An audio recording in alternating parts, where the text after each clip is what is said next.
बार बार वही रेसिपी बनाते बनाते बोर हो गए हो, आने वाले रमज़ान में आप कुछ नया बनाना चाहते हैं, तो इस रेसिपी को ट्राई करें। घर के सामान से ही कम खर्च में ही बन जाता है और फटाफट बन जाएगा। कुछ अलग यूनिक सी रेसिपी, घर में बच्चे बड़े सभी खुश हो जाएंगे देखकर। तो इस रेसिपी को बनाने के लिए हमने आधा किलो आलू लेने हैं। आलू को बीच में से इस तरह से कट करेंगे कर लेंगे अगर बड़े साइज़ होगा। तो आधा किलो आलू को धोकर इन्हें उबाल लेना है। जब ये उबल जाएंगे तो इतने हम आटा तैयार करते हैं। इसके लिए हमने 500 ग्राम मैदा ली है। वेट में 500 ग्राम है और मेजरिंग कप के हिसाब से अगर नापो तो 2 कप मैदा। इसे छान लेना है एक बड़े से बर्तन के अंदर। जब ये छान लेंगे तो अब इसके अंदर हम डालेंगे थोड़ी-सी अजवाइन, यानी कि आधा छोटी चम्मच। इससे फ्लेवर बहुत अच्छा आएगा। और नमक डालेंगे टेस्ट के हिसाब से। और इसके अंदर घी या तेल डाल सकते हैं। तो मैं इसके अंदर रिफाइंड ऑयल डालूँगी और इतना तेल डालना है, इसे थोड़ा-सा 3-4 चम्मच डालकर अच्छे से मिक्स कर लेंगे इस तरह से। जितनी हमें ज़रूरत होगी इतना हम डालेंगे। आटा बिल्कुल इस तरह से इकट्ठा होना चाहिए, तो इसका मतलब बिल्कुल सही है। अब इसके अंदर हम डालेंगे पानी, थोड़ा-थोड़ा पानी डालकर इसका डो बना लेना है।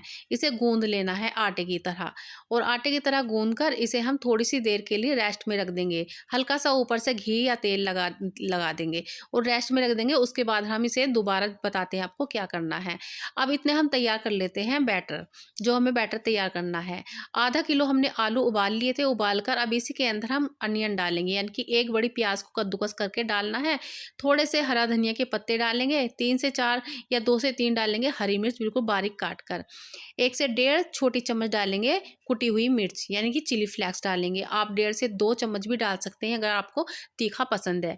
थोड़ी-सी हल्दी डालनी है 1/4 टीस्पून और थोड़ा-सा इसके अंदर नमक डालेंगे टेस्ट के हिसाब से। मैंने 1 छोटी चम्मच डाला है, आप टेस्ट के हिसाब से डाल सकते हैं। आधा छोटी चम्मच डालेंगे जिंजर पाउडर और आधा छोटी चम्मच डालेंगे जीरे का पाउडर, जीरा पिसा भुना हुआ जीरा। अब इन सब चीज़ों को, आलूओं को साथ में ही हम हाथ से इस तरह से तोड़ लेंगे, इसे अच्छे से मैश भी साथ में ही हो जाएगा। तो हमने पहले आलू को मैश नहीं किया था, साथ में ही हमने मसाले डालकर अच्छे से मैश कर लिया है। अब ये भी रेडी हो गया है बनकर। अब इसे एक साइड रख देते हैं। 2 बड़ी चम्मच हम इसके पानी में थोड़ी-सी मैदा घोल लेंगे। ये हमने ग्लू ग्लू के हिसाब से मैदा तैयार की है। अब जो हमने मैदा गूँधी थी उसे दोबारा से हाथ से इस तरह से डो बना लेना है। इससे क्या होगा, ये सॉफ्ट हो जाएँगी, चिकनी सी हो जाएगी। अब इसमें से 4 हिस्सों में हमें बाँटना है, यानी डिवाइड करना है। तो 4 पीस हमें तैयार करने हैं इस तरह से बिल्कुल बराबर के हिसाब से। अब इसका हमें पेड़ा बना लेना है। 4 पेड़े बना लेंगे, तो हम 4 पेड़े बनाकर इसे एक साइड रख देते हैं। अब बनाते हैं, अब आपको बताएँगे किस तरह से बनना है। एक पेड़ा उठाएँगे और हल्की-सी इसमें मैदा लगाएँगे ऊपर-नीचे बेलन पर और नीचे हम फैला देंगे और इसे बड़ी-सी रोटी बेल लेनी है। इसी तरह से बिल्कुल पतली-सी बेलनी है, ज़्यादा मोटी भी नहीं और ज़्यादा पतली भी नहीं। मतलब ये मानो जैसे समोसे के लिए पट्टी बनती है ना, उस तरह से। अब इसपे थोड़ी-सी मैदा छिड़क कर इस तरह से इसे फ़ोल्ड करके एक साइड रख देना है।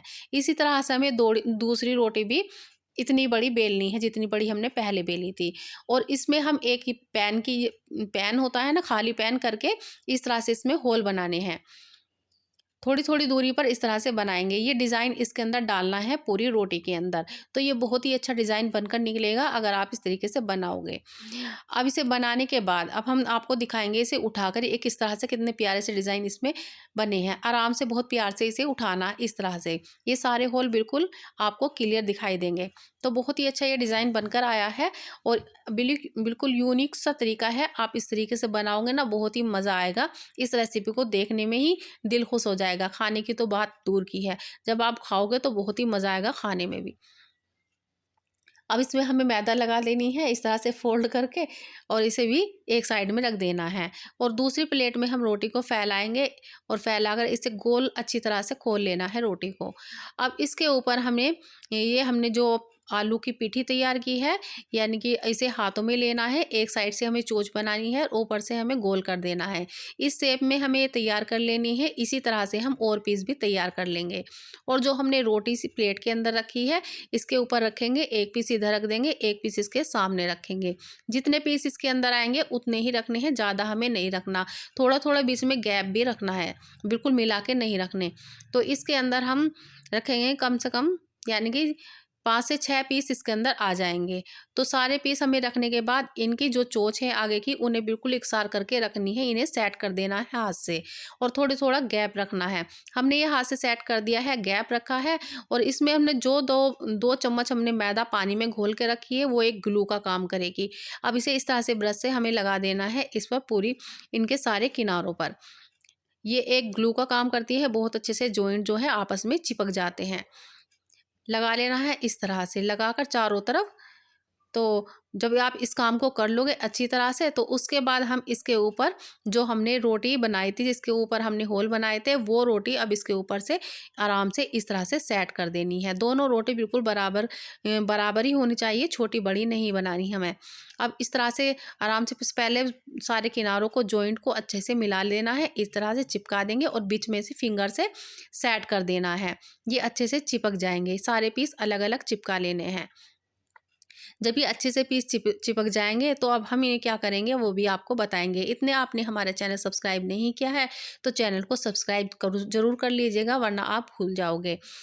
अब दिखाते हैं आपको क्या करना है। एक चाकू लेंगे, चाकू से हम इसे कट करके दिखाएंगे आपको किस तरह से ये अलग अलग पीस बनाने हैं। अब बीच में से इसे कट करेंगे इस तरह से, बहुत आराम से करेंगे इस काम को, तेजी से नहीं करना है, बहुत हल्के हाथ से कट करना है। सारे पीस अलग अलग आराम से हो जाएंगे, ये बहुत आराम से ये काम हो जाएगा आपसे, कोई हार्ड काम नहीं है, बहुत इजी काम है।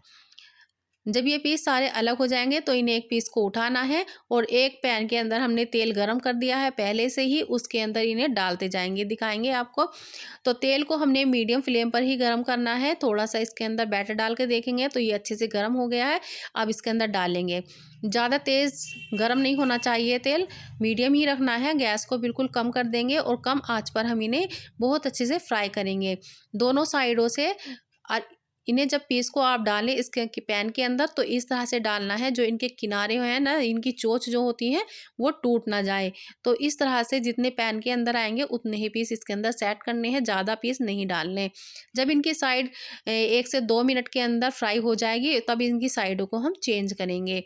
ये समोसों की तरह फ्राई होता है, जैसे समोसे फ्राई करने में टाइम लगता है ना मीडियम फ्लेम पर, उसी तरह से इन्हें भी फ्राई करने में टाइम लगेगा।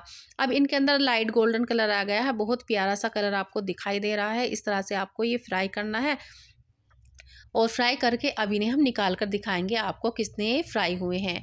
तो आने वाले रमज़ान में जब आप इस रेसिपी को बनाओगे तो बच्चे तो बहुत ही खुश होकर खाएंगे। तो इस तरीके से आप बनाइए। अगर आपको ये पसंद आए तो इसी तरह से हमने आपके लिए बहुत सारी रेसिपी अपने चैनल पर हमने अपलोड की है, आप जाकर देख सकते हैं। रमज़ान के लिए या ईद के लिए, कोई भी फेस्टिवल वगैरह हो या घर में मेहमान आ रहे हैं, तो आप हमारे चैनल पर जाकर सारी रेसिपी ट्राई कर सकते हैं। तो बहुत ही मज़े की ये रेसिपी बनी है इसी तरह से, और जो पीस बचे हैं वे भी इसी तरह से हमें फ्राई करने हैं। तो आपको ये रेसिपी कैसी लगी, एक बार बनाकर ज़रूर हमें बताइएगा कमेंट बॉक्स में लिखकर कि आपको ये रेसिपी कैसी लगी, और हमारा जो है थोड़ा हौसला अफजाई कीजिए। अगर आपको पसंद आए तो वीडियो को चैनल को सब्सक्राइब कीजिए, लाइक कीजिए। अल्लाह हाफिज़।